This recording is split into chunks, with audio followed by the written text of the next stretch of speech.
En la consideración de las facultades e impulsos de la prima mobilia del alma humana, los frenólogos han olvidado una tendencia que, aunque evidentemente existe como un sentimiento radical, primitivo, irreductible, los moralistas que los precedieron también habían pasado por alto.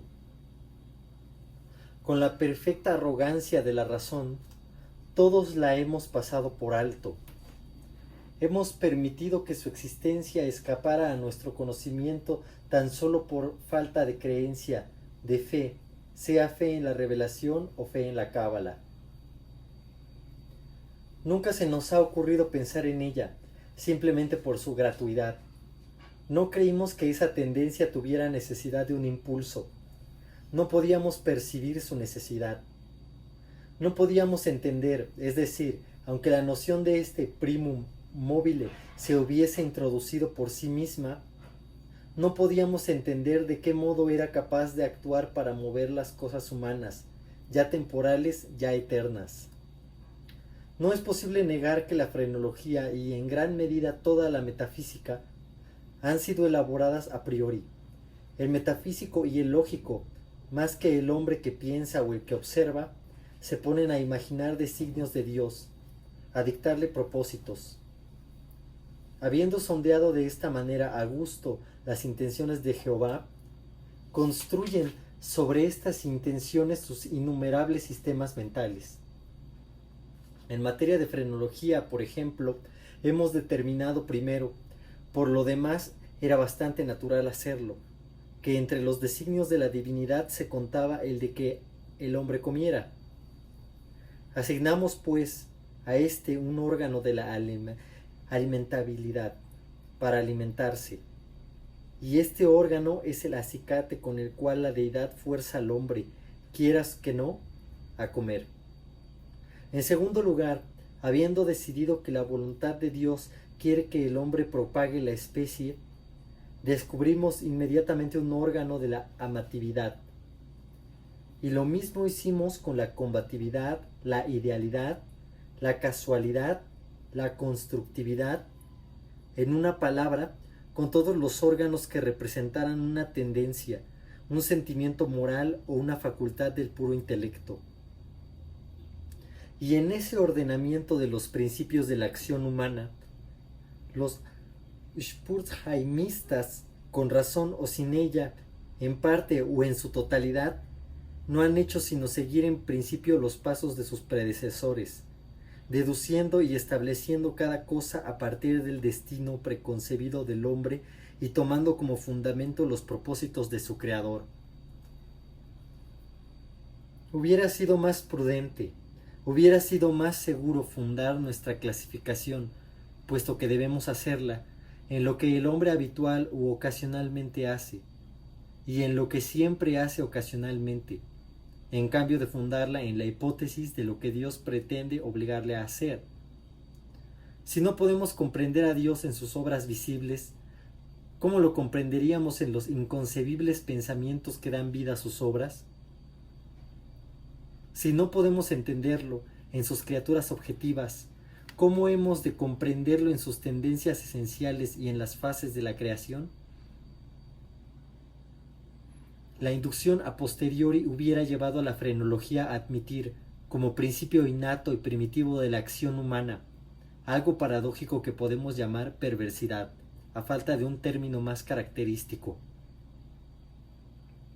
En el sentido que le doy es, en realidad, un móvil sin motivo, un motivo no motivado. Bajo sus incitaciones actuamos sin objeto comprensible o, si esto se considera una contradicción en los términos, podemos llegar a modificar la proposición y decir que bajo sus incitaciones actuamos por la razón de que no deberíamos actuar. En teoría, ninguna razón puede ser más irrazonable, pero de hecho no hay ninguna más fuerte. Para ciertos espíritus, en ciertas condiciones llega a ser absolutamente irresistible. Tan seguro como que respiro, sé que en la seguridad de la equivocación o el error de una acción cualquiera reside con frecuencia la fuerza irresistible, la única que nos impele a su prosecución. Esta invencible tendencia a hacer el mal por el mal mismo no admitiría análisis o resolución en ulteriores elementos. Es un impulso radical, primitivo, elemental. Se dirá, lo sé, que cuando persistimos en nuestros actos porque sabemos que no deberíamos hacerlo, nuestra conducta no es sino una modificación de la que comúnmente provoca la combatividad de la frenología. Pero una mirada mostrará la falacia de esta idea. La combatividad a la cual se refiere la frenología tiene por esencia la necesidad de autodefensa, en nuestra salvaguardia contra todo daño. Su principio concierne a nuestro bienestar, y así el deseo de estar bien es excitado al mismo tiempo que su desarrollo. Se sigue que el deseo de estar bien debe ser excitado al mismo tiempo por algún principio que será una simple modificación de la combatividad. Pero en el caso de esto que llamamos perversidad, el deseo de estar bien no solo no se manifiesta, sino que existe un sentimiento fuertemente antagónico. Si se apela al propio corazón, se hallará, después de todo, la mejor réplica a la sofistería que acaba de señalarse. Nadie que consulte con sinceridad su alma y la someta a todas las preguntas estará dispuesto a negar que esa tendencia es absolutamente radical. No es más incomprensible que característica. No hay hombre viviente a quien en algún periodo no lo haya atormentado. Por ejemplo, un vehemente deseo de torturar a su interlocutor con circunloquios. El que habla advierte el desagrado que causa. Tiene toda la intención de agradar. Por lo demás es breve, preciso y claro. El lenguaje más lacónico y más luminoso lucha por brotar de su boca. Solo con dificultad refrena su recurso. Teme y lamenta la cólera de aquel a quien se dirige. Sin embargo, se le ocurre la idea de que puede engendrar esa cólera con ciertos incisos y ciertos paréntesis. Este solo pensamiento es suficiente. El impulso crece hasta el deseo hasta el anhelo hasta una ansia incontrolable y el ansia, con gran pesar y mortificación del que habla y desafiando todas las consecuencias, es consentida.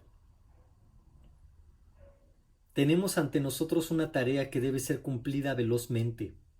Sabemos que la demora será ruinosa. La crisis más importante de nuestra vida exige, a grandes voces, energía y acción inmediatas. Ardemos, nos consumimos de ansiedad por comenzar la tarea, y en la anticipación de su magnífico resultado nuestra alma se enardece. Tiene que ser emprendida hoy, y sin embargo, la dejamos para mañana. ¿Y por qué? No hay respuesta, salvo que sentimos esa actitud perversa, usando la palabra sin comprensión del principio. El día siguiente llega, y con él una ansiedad más impaciente por cumplir con nuestro deber. Pero con este verdadero aumento de ansiedad llega también un indecible anhelo de postergación realmente espantosa por lo insondable. Este anhelo cobra fuerzas a medida que pasa el tiempo.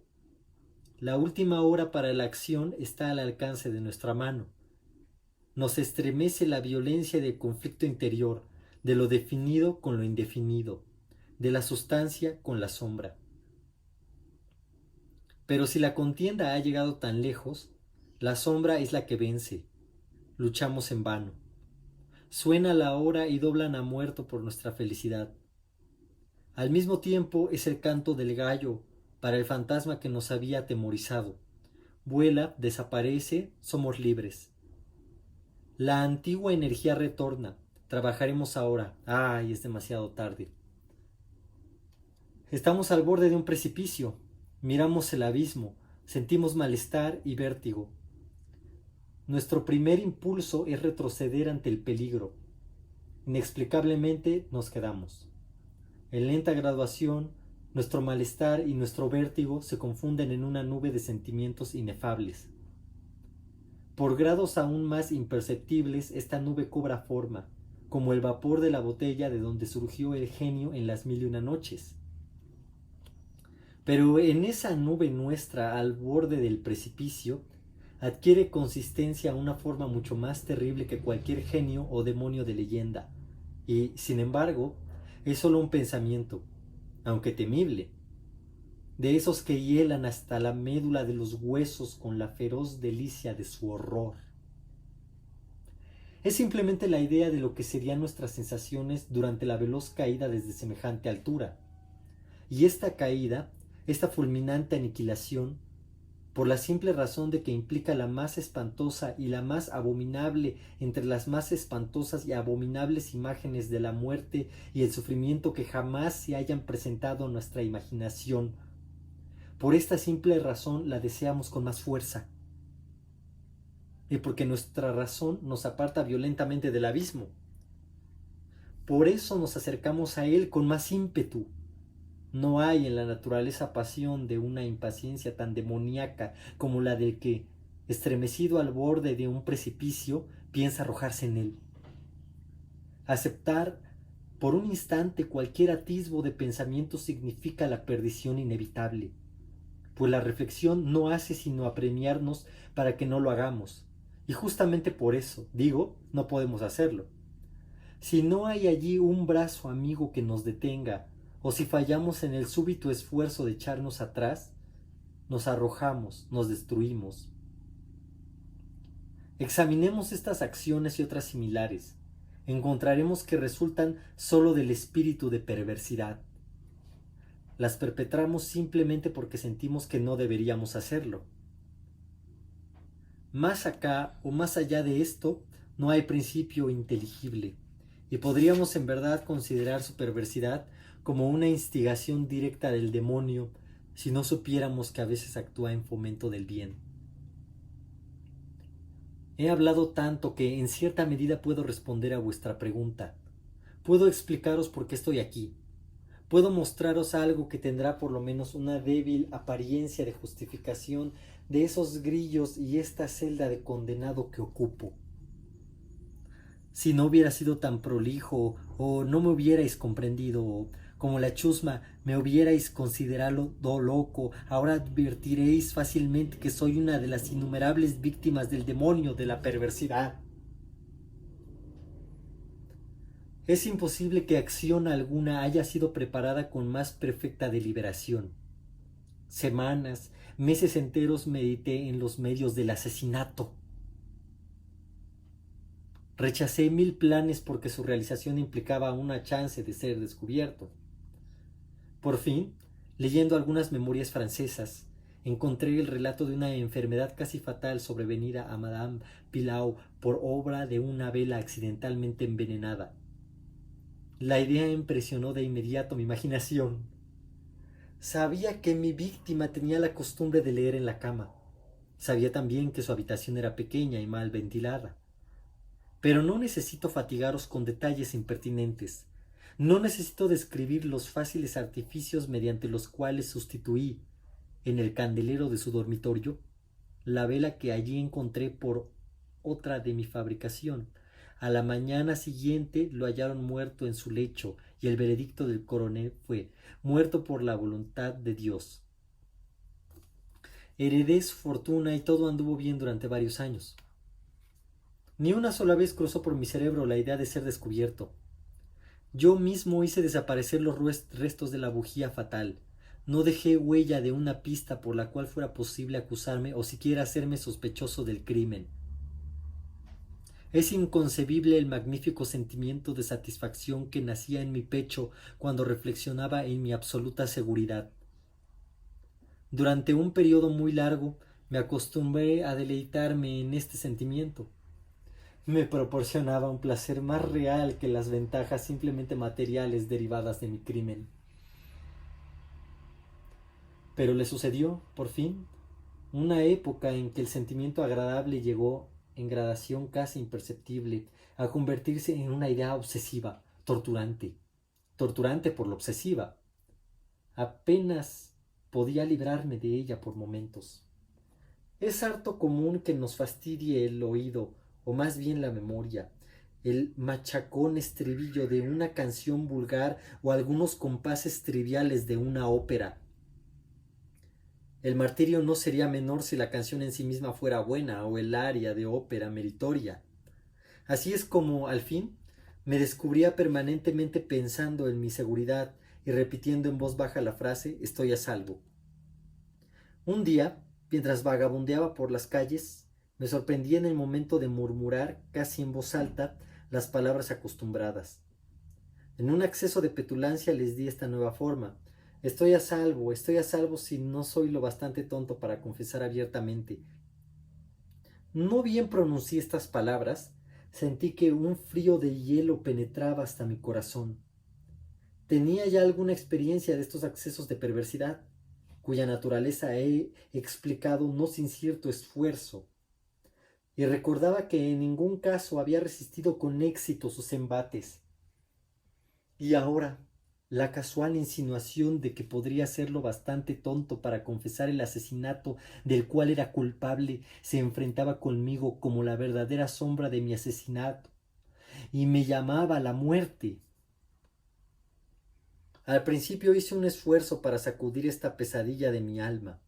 Caminé vigorosamente, más rápido, cada vez más rápido, para terminar corriendo. Sentía un deseo enloquecedor de gritar con todas mis fuerzas. Cada ola sucesiva de mi pensamiento me abrumaba de terror. Pues, yo sabía bien, demasiado bien, que pensar en mi situación era estar perdido. Aceleré aún más el paso. Salté como un loco por las calles atestadas. Al fin, el populacho se alarmó y me persiguió. Sentí entonces la consumación de mi destino. Si hubiera podido arrancarme la lengua, lo habría hecho, pero una voz ruda resonó en mis oídos y una mano más ruda me aferró por el hombro. Me volví, abrí la boca para respirar. Por un momento experimenté todas las angustias del ahogo. Estaba ciego, sordo, aturdido. Y entonces algún demonio invisible, pensé, me golpeó con su hacha, una ancha palma en la espalda. El secreto largo tiempo prisionero irrumpió de mi alma. Dicen que hablé con una articulación clara, pero con marcado énfasis y apasionada prisa, como si temiera una interrupción antes de concluir las breves pero densas frases que me entregaban al verdugo y al infierno. Después de relatar todo lo necesario para la plena acusación judicial, caí por tierra desmayado. Pero, ¿para qué diré más? Hoy tengo estas cadenas y estoy aquí. Mañana estaré libre. Pero, ¿dónde?